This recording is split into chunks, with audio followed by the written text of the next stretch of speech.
My name is Rich Schmidt. We're here with Mike and Patty Green. It's July 20th, 2024, and we're at their home in Newberg, or outside Newberg, I suppose. Thank you both so much for joining us today. And the first question is, why wine? We like it. It's fun to drink. It goes well with food. How were you introduced to wine? We grew up in California, Northern California, and I was my mother's designated driver to Napa Valley, when at that time I think there were a total of 5 wineries in Napa Valley. And my uncle, who became my stepfather, had been stationed in Germany and had fallen in love with German Rieslings. And so he would take my mom, the two of them would go exploring in what was in Napa Valley, looking for something similar. And then so they would bring back wine and I would taste it, and slowly started to develop a palate and got interested in wine as a result of that. It didn't do any good in college because at that time it was, if you're really having a good date, it was Blue Nun. And I was drinking BV, Sauvignon Blanc, and things like that, and it didn't help at all. But that's basically how we got introduced to it. And we started getting serious about it after we were married. I had come back from the military after I got discharged into California and began getting more serious about it. And then we ended up starting to collect wine. And I guess probably 1972, 1973. The first case of wine we bought to lay down was 68 Heights Martha's Vineyard. And it was $12.50 a bottle. Amazing. How's that for dating us? And we bought it directly from Joe Heights. Let's talk a bit about life before wine. Patty, let's start with you. Where were you born and raised, and what were you doing before you met Mike? Well, both our folks were in the military, so I was born in New Mexico, and Area 51. and we had a lot of different stations. We were overseas, and then my dad retired at Travis, which is outside of Fairfield, California. So I spent most of my adult life there until we moved up in '98. How'd the two of you meet? You can answer that question. I was dating his roommate. And things evolved, and I ended up with this guy. So Mike, tell us a little bit about your life before. Where did you grow up and before the military? All over. Born in Illinois. Spent time and from there to Massachusetts, and then early grade school in Hawaii, and then back to Florida, and then back to California, and went to junior high, college, and then most of my professional career was in the Bay Area. So tell me about. Let's talk about college first. As you're heading towards college, what were you planning to do with yourself? Oh, when I was heading toward college, I was planning on being a math major and language minor. I had taken all the math you can in high school, and I had taken 7 years of languages in high school, 4 years of Spanish, 2 years of French, and a year of Greek. And went off to college because you had to, because at that point in time, in the mid-'60s, it was Vietnam, and so it was either you got in college or you were in the Army. And I was going to continue being a math major and found out you had to study. And then languages, you had to go 4 days a week, so I quickly gravitated to liberal arts and something you didn't have to attend class or go to school for or read. How's that for an answer? How's this for Linfield College? History major. Yeah, so I was in school primarily for Vietnam. Since we have good students here, I was on probation every semester of my college career except my first and my last. And going into my last semester, I had to take 22 units and make up 21 deficiency points to graduate. So I studied for 1 semester. That's not a badge of courage. But he's looking for reality here, isn't he? Yeah. That's true. Yes. What about after college? Well, 2 weeks after I graduated, I was inducted into the Army. That was the lottery, and my number was high, and so Friday the 13th, I was inducted, and Which year? 1970, and went to Fort Ord for boot camp, and February, March, April. 2 months later, we got married. Planned and executed in 4 hours at a total cost of $30. TMI. That's true. And then we were stationed in Virginia at Fort Belvoir for a year and a half, and then came back to California. And at that point, I wanted to teach. Actually, tell you how weird I was. I wanted to teach real American history in the Deep South. And I quickly discovered, given my academic career, that no reputable college would allow me into graduate school. So I had to get a job. So got employed. I worked in hospital administration as an enlisted person in the Army. And when I got out, there was, which I didn't realize, the state offered a test, state of California, and if you pretty much passed the test, you were found a job in state government.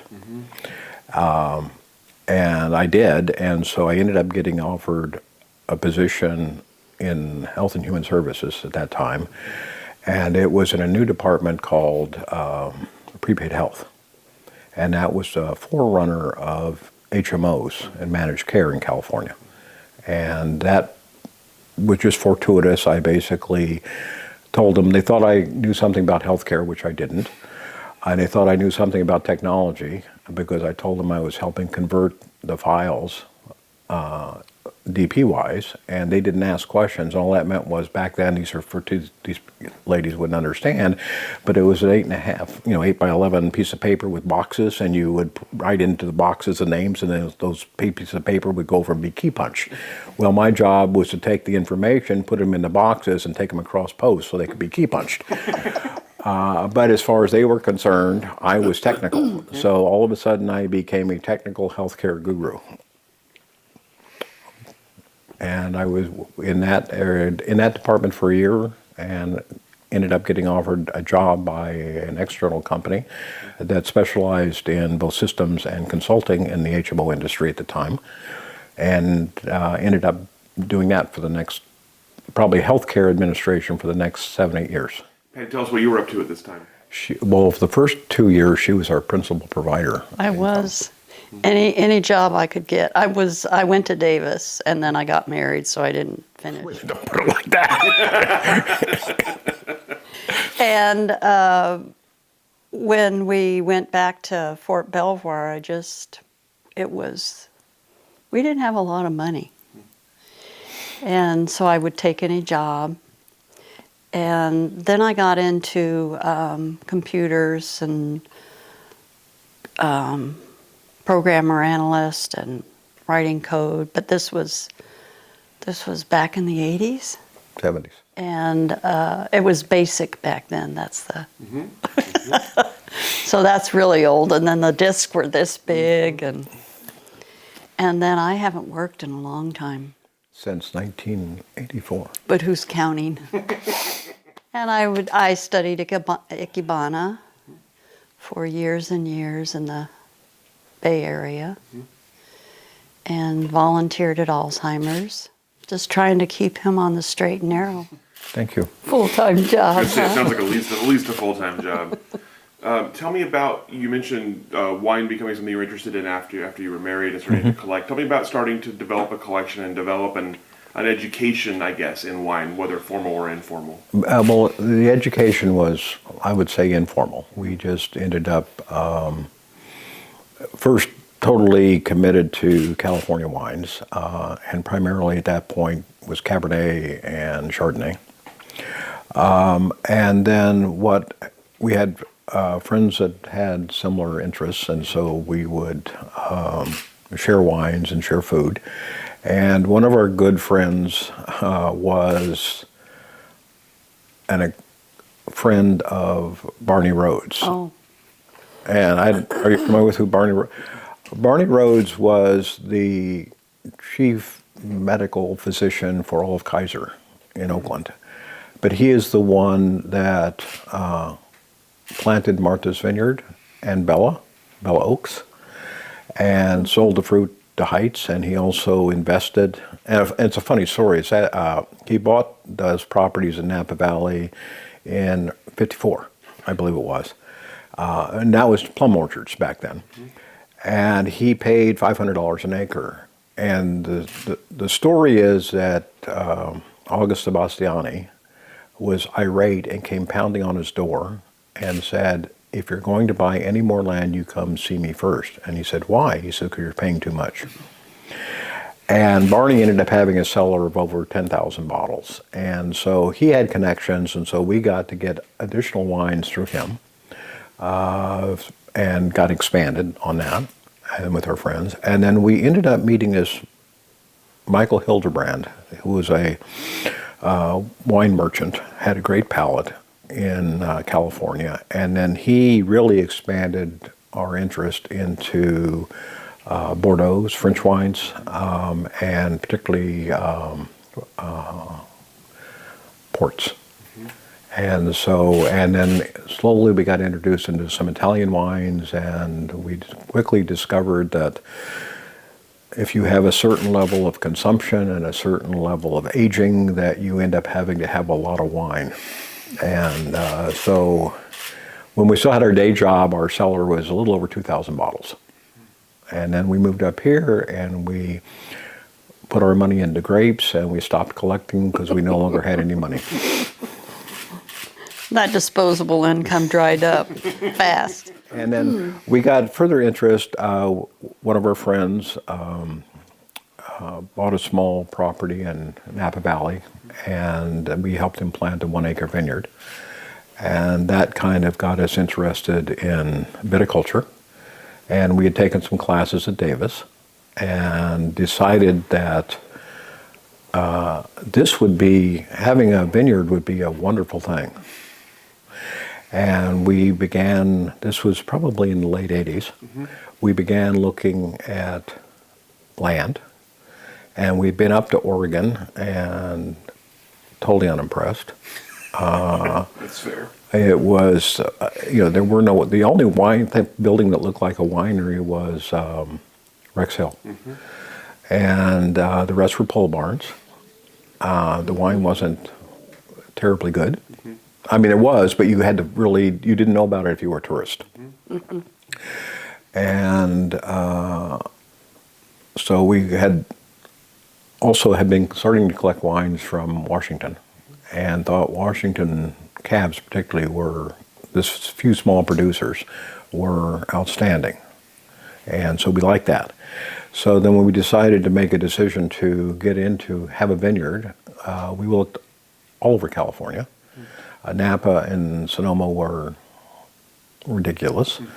And so we went as far down as San Ynez Valley. We went over into the Anderson Valley and still found it to be ridiculous.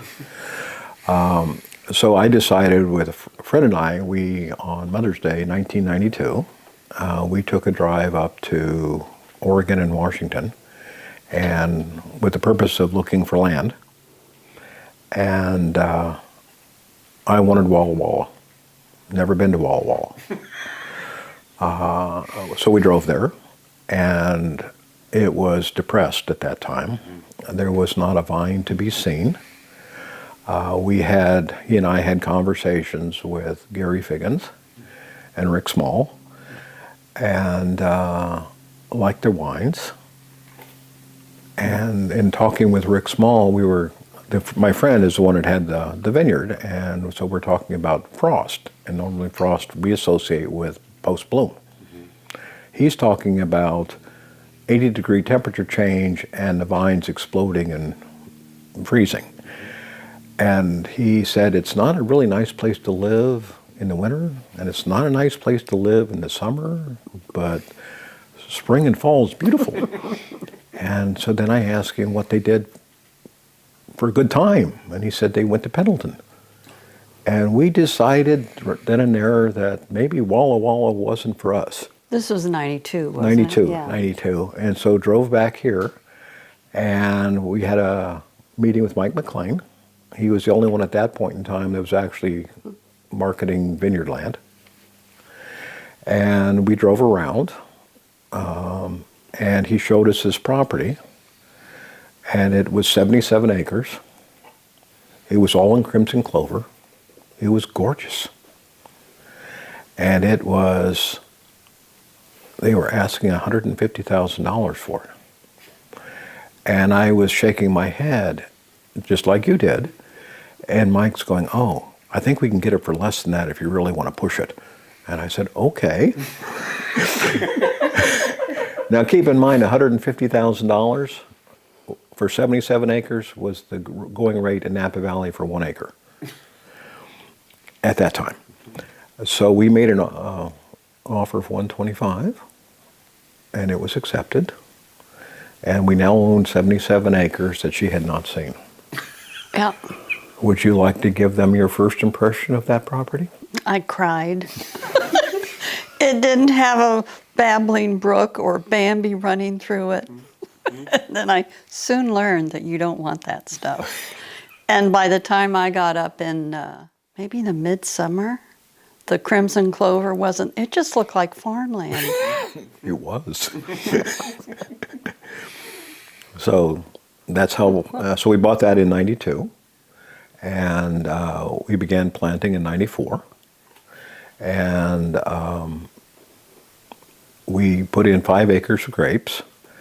Yeah, Bruce Beal was our Vineyard manager. What was really funny is when we were buying the land, our one contingency was, could we, because this is a really nice anecdotal story, can we plant fruit? Grapes, how many acres of the 77? So Joel Meyer came in with, I think, a backhoe and did some holes. And he gave me a call, and he said, I think it's at least 30, 35 acres of that's plantable. And I said, well, that's more than I ever want to plant, so thank you very much. I said, when do I get my report? He says, you asked for my opinion. You didn't ask for a report. You just got my opinion. So we went ahead, and we started to plant, and we planted 3 acres of Melon de Bourgogne, or Muscadet. And then we planted 3 acres of Viognier. And claim to fame, I believe this is true, at least in talking with Ken Wright, is we were the first ones to intentionally plant Melon de Bourgogne in Oregon. I like intentionally in there. That's a good word. Yes, because everything else, because DePente, which is the old Stewart Vineyard, I believe, they have the oldest. But everybody thought they were planting Pinot Blanc. And in talking with Ken in the stories of the Melon, for example, anything in California that, according to Ken, pre-1981, that's called Pinot Blanc is Melon. And so it was fast. I mean, I can wax eloquently on this because of the weird grape. And then I think we were the first ones to do any significant planting of Viognier. And why did you choose those 2 grapes? Dumb.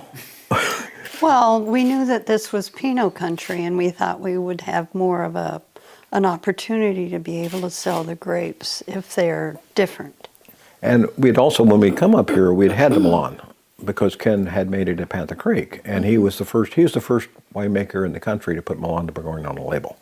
And we thought, well, this must do well because we've never had it before. And we liked it. So that was the motivation for the Melon. And then for the Viognier, that was just starting to come back into vogue in California. And it was commanding as good a price point as Chardonnay. It doesn't like oak. And it doesn't get tremendously better in the bottle. And it turns over in 9 months from harvest to retail. So we thought, well, this is something that there will be a demand for. And we just didn't want to, at that point, we didn't want to compete with Pinot. And we weren't that big of fans of Oregon Pinot. So that's what our motivation was to have something for the winemakers, the assistant winemakers, particularly up here, because a lot of them could have their own label as long as they didn't compete. And so we're providing a fruit that they can play with and not have to have a problem with their winery. So that's what we did. And then we continued down that path, and the next year we planted Syrah, which also hadn't been large plantings up here. And then we finally found religion, and we planted Pinot and some more Syrah. And then in 2000, we planted Tempranillo. And we also put in 25 Graciano vines. 25 Graciano? Graciano. Yeah. I wouldn't recommend Graciano for Oregon. And then we moved up in '98, and we bought a tractor sight unseen because we didn't know how to operate a tractor.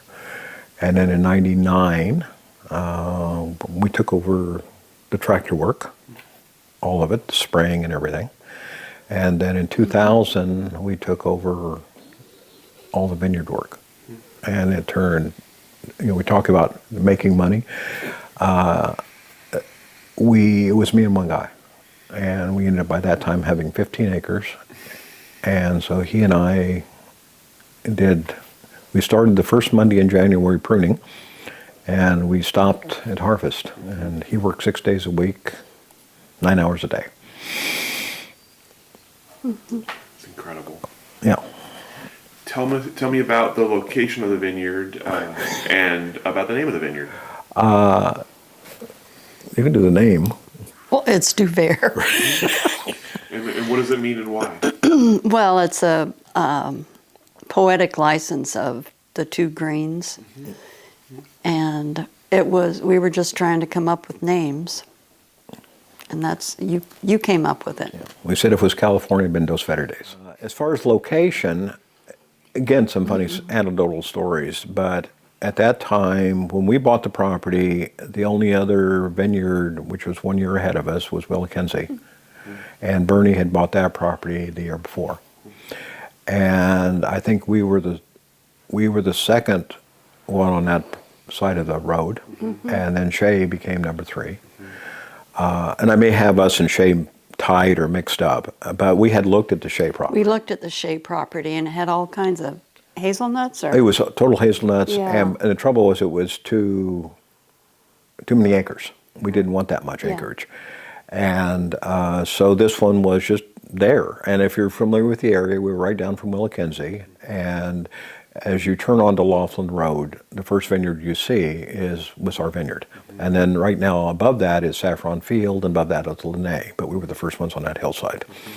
And the reason we picked it was a whole bunch of acreage for a very low price, and we didn't know squat. Because Mike had shown us some property in Dundee Hills, showing you how bright we were. There was a 40-acre parcel that wasn't that much more expensive, but it was more expensive, half the acreage, and you couldn't put a house on it. And at the time we bought the 77 acres under land use law, we in theory could. 2 years later we found out we couldn't because they changed the land use laws. But at that time we'd also bought, because we knew the change, there was a 3-acre parcel that was adjacent to us that had a house on it, and so we bought that. And so we ended up with 80 acres, and we had the ability to put a house on the property. And then, like I said, we moved up in '98. We had taken classes in Davis. Yeah, tell me about those classes. Worthless. Well, for Oregon grapes. Well, just to give you an example, they would show you how to do a vineyard, and they would come in with heavy equipment, and then they would come in with a surveyor, and they would lay out the lines, and they would map it all out, and they would rip it to their heart's content.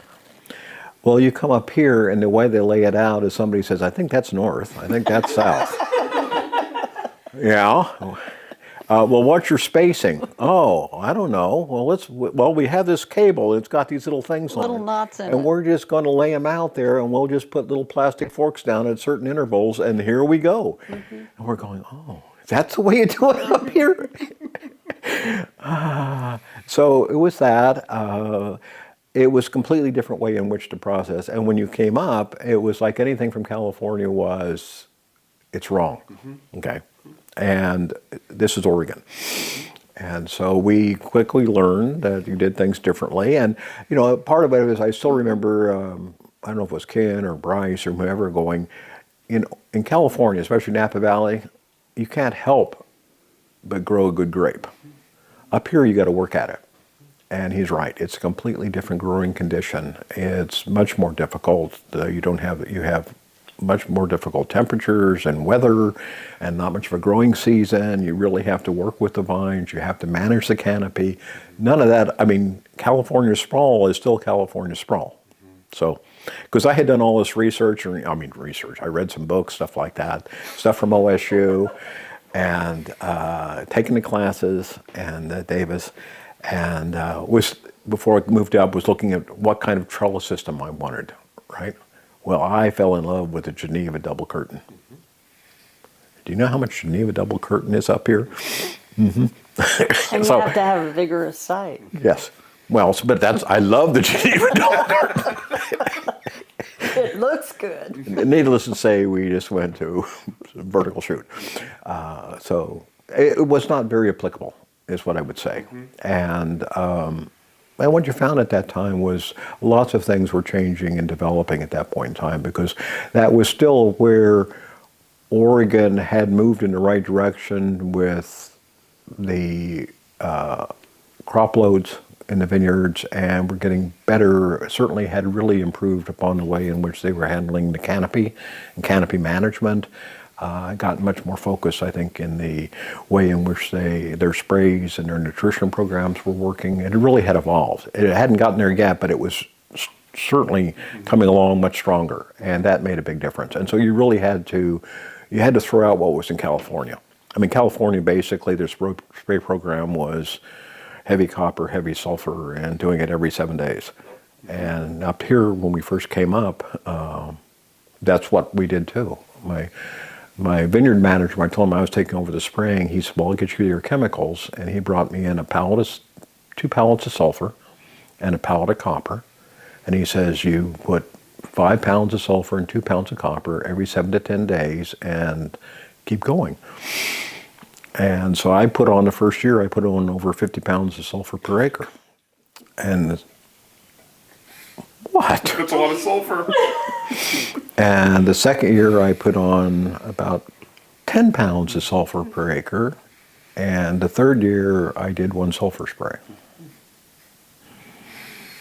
That's amazing. Yeah. Amazing. But tell me about, actually, Yes. We'll talk about that while we're there. Okay. Tell me about that kind of adaptation. You mentioned you had some classes, didn't turn out to be super helpful. So tell me about kind of learning on the fly. What were the biggest lessons? Well, the best thing that happened to us is when we moved up Chemeketa with Lowell Ford, was just, he had this grand idea that this was a emerging business and opportunity, and education might be valuable.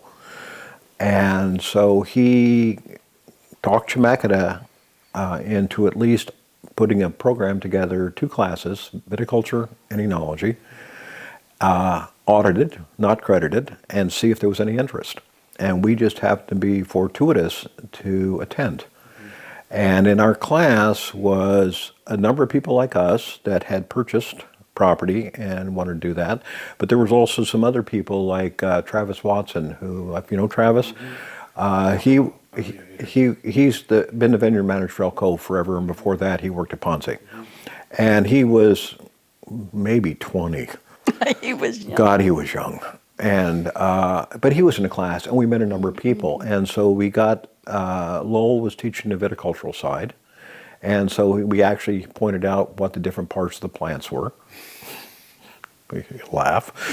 A bud and a cane and all that kind of stuff, a leaf. And then Bryce Bagnall taught the enology side. And so we were actually took advantage of both. And that was kind of our first introduction into what I would call Oregon viticulture. And showed us how to prune and talked about the growing season and the process and the stages and so forth.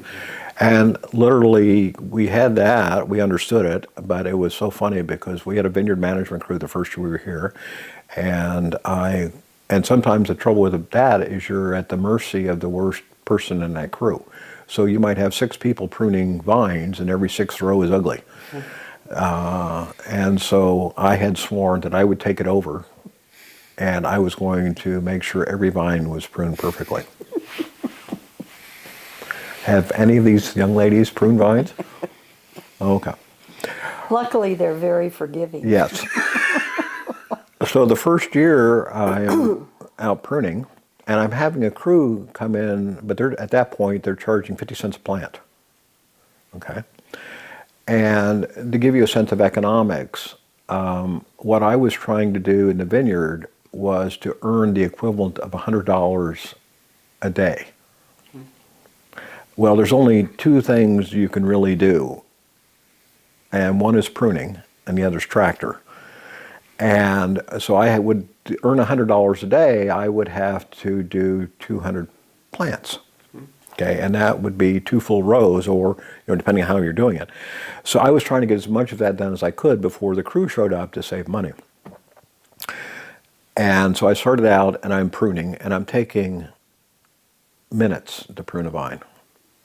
And in some cases, I'm looking at the vine and I'm stumped, and then I would stop. But I'm pruning these perfectly. Well, then I stopped, and I ended up going over to some younger vines and working on them and working my way back. And it turned out I ended up pruning all 17,000 vines that year. By the time I got back to the first 3 or 4 rows, they were the ugliest vines you have ever seen in your life. And it should take you all of 15 seconds to make your cuts. And after you do 17,000 vines, you can do it in 15 seconds. So that's how we got into it. And so that's how I learned to prune, is you physically have to do it. And if you're not actually working the vineyard, not walking the vineyard, but working the vineyard, you'll never understand your vineyard. Because there are all sorts of different little pockets. Each vine is different. You can't prune to you can have an arbitrary standard of so many buds and fill the wire and so forth, but you actually need to prune to the vine. Mm-hmm. You're out there every day. You get to understand and know your vineyard. So Patty, from your initial impressions of the space and your initial reaction to it, tell me about sort of seeing it grow and how your opinion changed on the space. It was beautiful. It was such a gorgeous site, and I would be out there early in the morning, budding, and it evolved. He did a lot of hard work. She's somewhat obsessive compulsive. Mm-hmm. Yeah. So when she says 2 budding, no. Yes. If the vineyard manager said, or we said, it's supposed to be 2 buds, it was like, there weren't 3. There were only 2. And oh, by the way, above the vine, there were no tendrils. Mm-hmm. Oh, and there were no weeds around the vine. Now, it was an hour and a half before she went to the next vine, but it was perfect. She went home. I got a little faster over time. She didn't like the way underneath the vine row, the way they looked. So she got a rake, and she would go out and rake the vine rows. And this was early on. So we basically decided that she could not be in the critical path. Oh. Yeah. But no, it was a lovely spot. We had a view of the Western Range, and we watched Grand Moraine being built and the pond being constructed and all of that. It was just, and there were mornings in the summer when you get up at 5:30 to go out to spray. And the sun was coming up in the east, full sun, bright orange, and in the west, the full moon was settling, and nobody was out there but you. And it was magical. Yeah, yes. It's a big change in lifestyle. Did you appreciate it?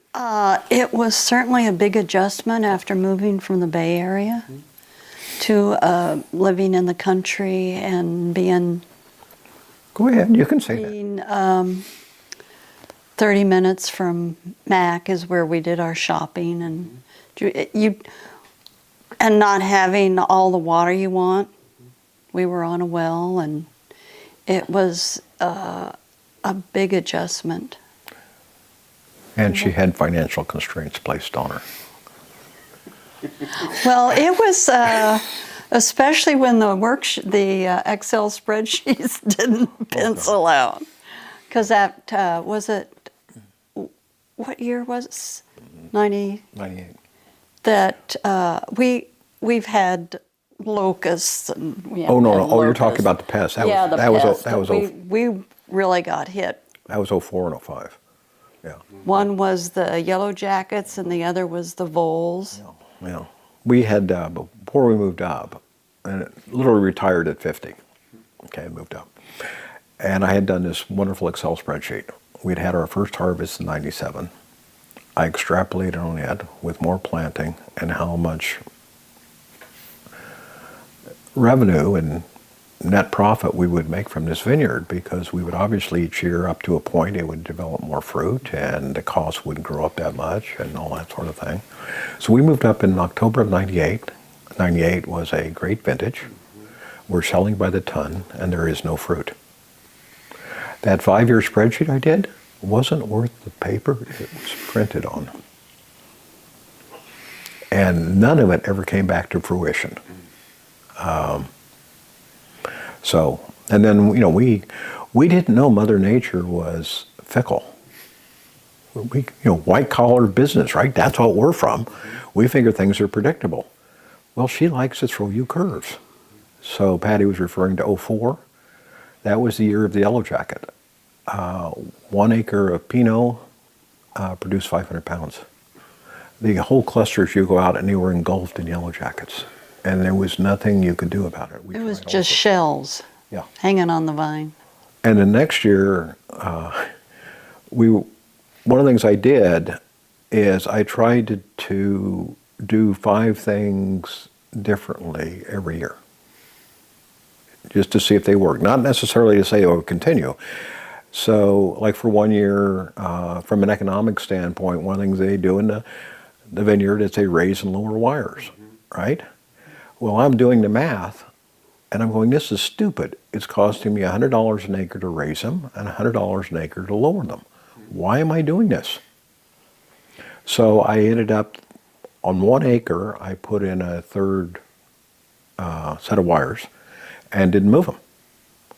And experimented. And I found out I have to tuck them anyway. I have to clip them anyway. So bring them on the ground is not keeping the vines in, raising them back up. So I stopped doing it, as an example. So one of the people we sold fruit to, Sam Tannehill, he didn't like any form of herbicide. And we only did 1 herbicide spray. And we diluted it as much as possible. Because if you added humic acid to it, it acts more effectively and you can use less of any kind of a herbicide to do it. And so I had done this experiment the year before, and the Viognier was, in the lower part of the Viognier was stress, and it had a hard time. And there were 3 acres of it, 36 rows. And so what I did is, the bottom third of each row, 1 row I would put compost, 1 row was straw, and 1 row was left alone. And I alternated rows, so it was consistent, and wanted to see what the results would be. And the results were that, obviously leaving it alone didn't help the plant at all. Straw provided more moisture retention, but didn't really provide much nutrient value. And the compost did both, but in about the 2nd or 3rd year, weeds loved it. So he and I were talking about the straw, and the lower Syrah had also a stress problem with water, because we were dry farmed. And so he's basically said he would split the costs because I was putting straw down in another area, if we would put straw down in the Syrah underneath the vine row. So manually. We spread, I think it was 40 or 50 tons of straw. Yeah, it was fun. So you open up the bale and you have the Flake. and you just lay them underneath that. And we did that in April, and it's total weed suppression, great moisture retention. Sam and I are walking the vineyard in June, and we are just tickled pink. And I am now thinking this is maybe a permanent solution. Okay. In July, we start seeing some red leaves, kind of scattered. Don't know what's going on. Don't worry about it too much, and then we keep seeing more. So I talked to Mark Gibbs, and he says, why don't you bring me some leaves in, and let's see if you have a problem going on. Mark was at OVS. Okay. And agronomist. And so I brought some leaves in. They sent them off to be tested. Nope, nothing could be found. They look fine. It keeps happening. So I bring Mark out so he can look at it, and we're walking the vineyard, a lower block, and there's lots of red leaves. And he can't figure it out. And all of a sudden he takes one of the flakes and he moves it aside, and out come these little voles. And it was the year of the vole. They had propagated. They had little vole condos. You know, we found out a lot about vole sex. It takes 21 days for them to mature, and they have a litter every 19. And they were in the grass fields, and the grass fields gotten harvested, had been dry, and they moved. And what was happening is the straw underneath the vine was giving them a great habitat and protection. So, and as everything went dormant and their food supply was going, they started eating the vines. And they girdled the vines. Mm-hmm. And that's what was causing the red leaves.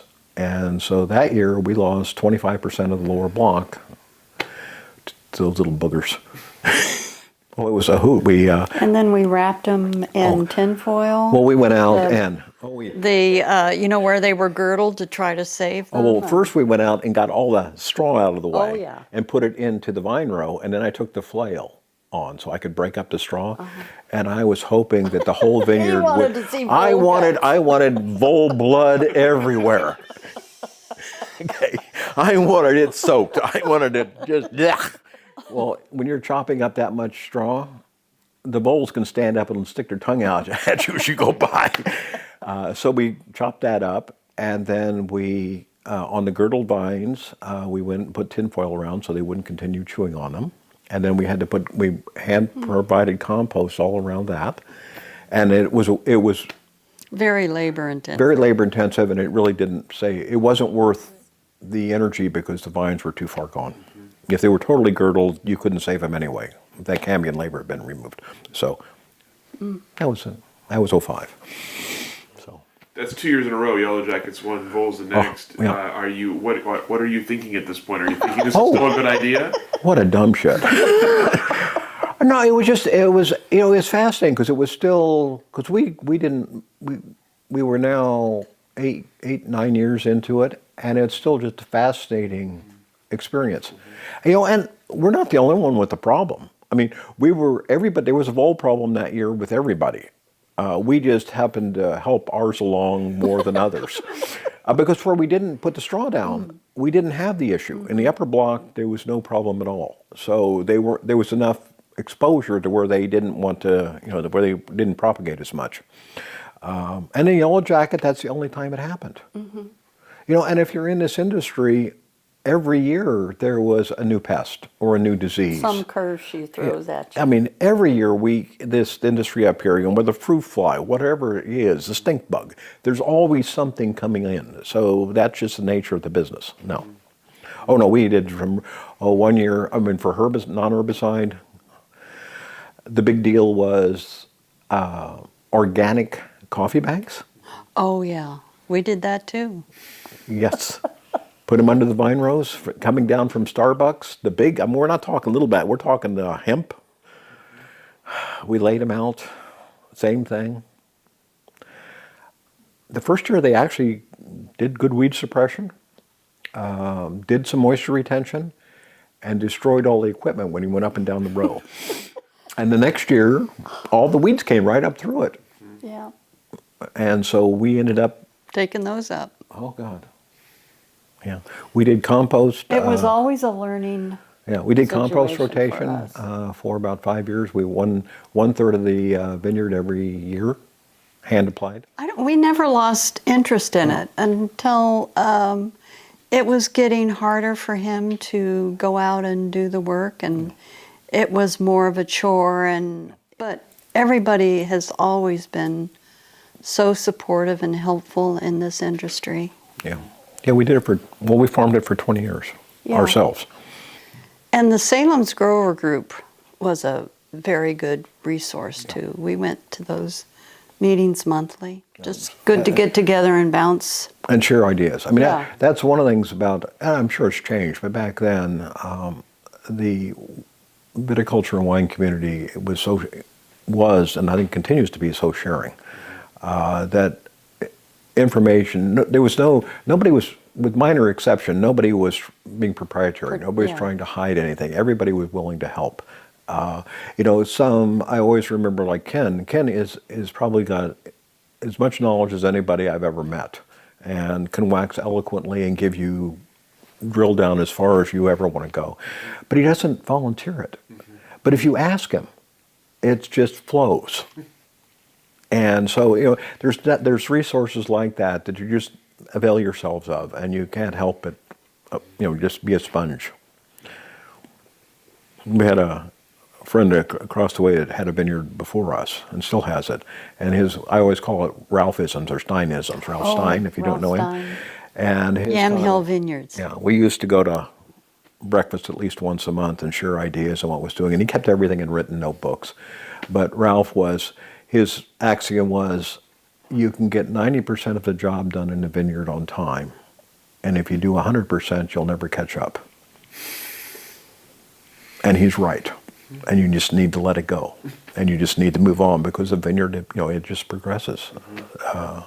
Especially if I envied people that brought in a crew of 20, and our pruning took 2.5 months. We tried to finish by the middle of March, tied down. And my neighbor, like Saffron Field, RP would show up, and 2 weeks later, it's done. I'm going, that's not fair. You mentioned when you planted grapes, one of the reasons you were thinking was you would find interesting people to buy them, especially since it wasn't Pinot. So tell me about finding people to buy grapes and building relationships with winemakers. He said that Bryce Bagnall taught the class at Chemeketa, and we really enjoyed him and became good friends with him and Marcia. And he's the one who talked us into planting Tempranillo. He says, I'd really like to play around with that grape. Well, unfortunately, he passed away, and I'm trying to think of some of the other. Well, what we found, like with the Milan, it ended up in high demand. It was a hard sell to begin with. But then we couldn't sell enough of it. Yeah. What's nice about it is fruit load is wonderful. It doesn't get better by dropping fruit.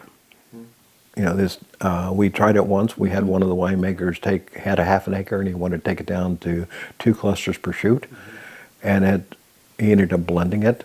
It was the worst Milan that's ever been produced in the vineyard, and at 4 to 5 to 6 tons an acre, it does wonderfully. It was our best revenue producer. Actually, Tempranillo ended up being our best revenue producer, but we didn't have much of it. But per acre wise, it was much better than Pinot, because Pinot, the market is set. There's so much of it. What we found is, it depended on the varietal. The Syrah ended up in times when Pinot was not as much in demand. It could be leverage, because people wanted to play with Syrah. So it says, well, if you want my Pinot, you've got to take my Syrah. Or if you want my Syrah, you got to take some of my Pinot.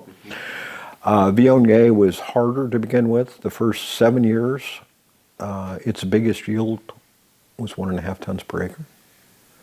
You can't make money doing that, and you can't get the revenue on a per ton basis or at all. So it ended up finally getting up to an average of 2.5 to 3 tons an acre with some fruit adjustment. But that's the best you could hope for Viognier. It produced beautiful wine. So it worked. And then the Syrah buyers also wanted to do the co-fermentation. So we would reserve a little bit back. So they would want 3 to 5% Viognier when we picked. So we would hold Viognier back. We picked a Syrah, then we would eyeball how much Viognier they should get. So that worked well. We did not really have a problem selling the esoteric. And in fact, if you're the gentleman that bought the property from us, when he was talking about, because he was expanding it, and up here, if you talk to people, well, it makes sense, you're planting Pinot or Chardonnay now. My advice to him was, yes, plant Pinot, but plant more Milan. Think about Albarino. Continue to do some of these off varieties, because you will have a continued market, and Pinot market does go up and down. We're in the small market. I wouldn't plant 30 acres of Milan, but I told him I would have planted another 5, 6 acres because he was such a good revenue producer. But he elected to plant Pinot and Chardonnay, which is fine. It is what you should grow here. Yes, but it worked well for us. So when it came time to sell, I'm curious about that process. It's something you've built from the ground up and cared to for those years. Tell me about the process of sort of, I guess, emotionally sort of dealing with that part of the time. Well, it was time. It was just becoming more difficult for us to be out there and working in it, and we had the area around the house that was a lot to take care of, and so we put it on the market, and we really didn't, we had no buyer's or seller's remorse. Yeah, part of it was when we decided to put it on the market was good. And we recognized that sooner or later we couldn't farm it ourselves the way we were, the vineyard had to produce cash. And that was our source of revenue. One of our sources of income. Yeah. And for it to do that, it meant we had to actively farm it. The other choices were we could lease it. The lease wasn't going to generate the same amount of benefit to us. And we were dirt rich. So if you look at what the property could sell for and what it could generate just as an investment, it made no sense to lease. Okay. And we had nobody to leave it to, so it wasn't like it's somebody wants to take over and continue this mandate. So we said, well, let's put it on the market, not when we have to. Let's do it now when we want to, and we can, so we don't have to sell it in a down market or something like that. And we ended up with 2 properties. So where the house was, we could keep it. So when we first put the listing on, we listed it just as a vineyard property. And we had talked to some people like Kevin Chambers, and he said at that point, that's the best way because buyers don't want structure. Well, what we found is Kevin was mistaken. There's 2 sets of buyers. Yeah. And Kevin sold to a commercial buyer called Jadot. And Jadot could have cared less about his house. But there is lifestyle buyers, and they want a building in some cases. So what ended up happening is we ended up having to list the property 2 ways. One was with the vineyard and one was with the vineyard and the house. What we wouldn't do was just sell the house. And our desire at that point in time was to stay in the house because we liked it. Well, we built it. We built it. And so lifestyle buys take a while. It took 3 years. We have friends, we thought, well, maybe we're the exception, and we had friends that had a really beautiful property, and it took them 3 years. And that's because you have to find the right match. By the time we sold, physically we couldn't do it anymore. And so economically it made no sense to stay on with the other alternatives. And it was really time. And what we found, I mean, first, she found a great place to live, so that's made life very comfortable for us. And we haven't missed it. We did, part of it, there was a nice smoothing transition for me. I was roped in by Ken to be part of the AVA from its inception. He was full of trickery. When we first started the concept of it, we met at his winery and all the growers and stuff in the area, and so he was talking about different groupings that we needed to look at, viticulture, marketing, membership, stuff like that, so people volunteered. And then when we finally, what he did is he said, well, whoever volunteered, so I volunteered for viticulture, and I was the first one. So at the end of that, he circled the people that were first, and he says, you're in charge of that committee. I thought, well, I'm never going to volunteer first again with Ken. And then when it finally got approved, the AVA, the Emma Carlton, and by the way, it was originally going to be called Wilkinzie AVA, but there's not that much Wilkinzie soil. And Dick Shea basically said he has almost none. So it wouldn't be Wilkinzie, and so it became Emma Carlton. And then when the board was formed, he took the head of the committees, and that became the initial board. And so that's how I got on the board. And then, so once we sold the property, I said I have to get off. And I was, at that point, the treasurer. And John Hershey's on the board. I don't know if you know John. And John made the comment of, well, I checked my bylaws, and I don't know if you really have to go off. And I said, well, I thought you had to have a plant in the ground. And he says, I'll buy you a plant. So I ended up staying on the board for another maybe 4 years.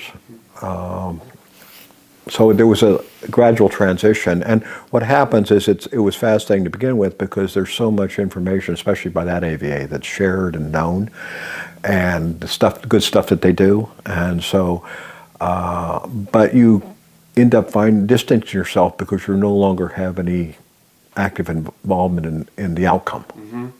So it was time to leave. But there was at least a transition period that kind of allowed it to phase out.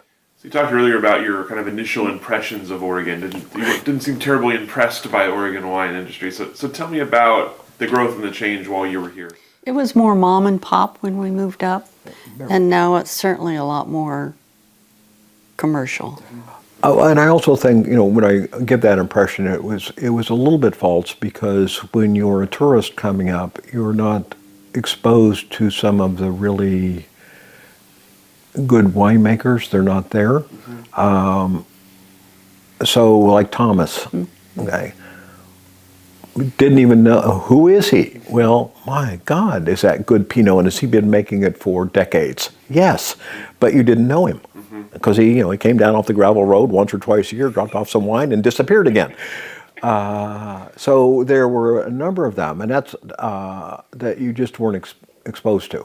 And there also at that point there weren't that many.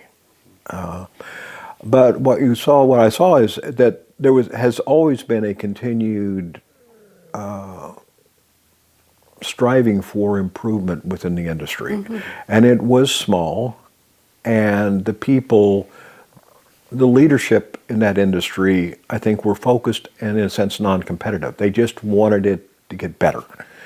And, they achieved it because Oregon produces some beautiful, beautiful wines.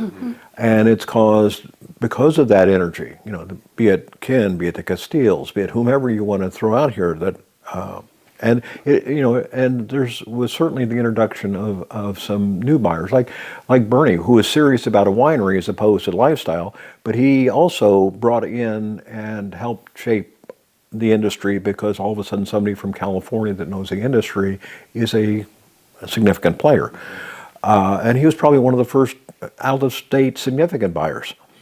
And then you think of Dick Shea and the stories. I mean, Dick, when he first did his vineyard, he couldn't sell his fruit, and now he can't keep his fruit in supply. Okay, I'd love to have his vineyard now, but it was the same thing. And he was shipping fruit to New York, I believe, and there was a story about when he bought the property that you couldn't plant Pinot there because Pinot only grows well in red soil. And so, he was, they thought I was a blithering idiot, and there was some substance to that. But that's changed. And 2 ton per acre. Yeah. There was also the mythology, and that both benefited and hurt the industry because the winemakers were so caught up on the 2-ton mantra that they lost sight of simple logic, and that is, I'm devoid of feet of wire, I'm devoid of cultural practices, I'm devoid of what kind of soil you have. It can only be this, which was absolutely idiotic, but it's now changed. It's it's evolving into now probably averaging over 3 tons an acre, and people are understanding that there's more to it than just an arbitrary number. But that arbitrary number, the way it was established, was absolutely essential for the success of this industry. So it not only created a more consistent quality and vintage, but it also created the best marketing tagline. So, I don't know if they had that wisdom to begin with, but it worked beautifully. And so the biggest change we saw was both the growth and the number of new players and coming in, and then certainly there's some consolidation, and more recently, the impact of outside major purchases. The first one, was small. DDO was a small purchase and the first French investment but credibility for this community was wonderful. And then Jadot was the same thing, but their first investment was small. It was Renaissance. But then you look at Premier Pacific coming in and how much land they bought, how many vineyards they purchased, and how much money they lost. But what it did for help, shape the industry. So it's changed from that standpoint. There's lots of different players. There's lots more lifestyle buyers. There's very few, we were talking about the fact there's very few people that actually farm. Like with Patty and I, Ralph's the only one I know that actually, in all of my years up here, that actually farmed it like we did. There are some that did. I have good friends where she did all the tractor work, but she also to a vineyard management company all the field work. So you don't have that many people actually farming. Up here, you come in and you hire a vineyard management company, and you give them a little bit of your philosophy because you've read it in a textbook somewhere, and then you sit back and enjoy it. And then our first year up there, we were out, glass of wine, walking the rows, hand in hand, smiling. We got over that real fast. We only did it that one year. We were too tired to do it the second year. Who cares about how the vines look? Eating one grape, We've been out there too often. We know what they look like. So tell me what you've been up to since selling the vineyard, or since sort of phasing out of the vineyard. What has life been like since wine? Loving life. I just putter around in the garden.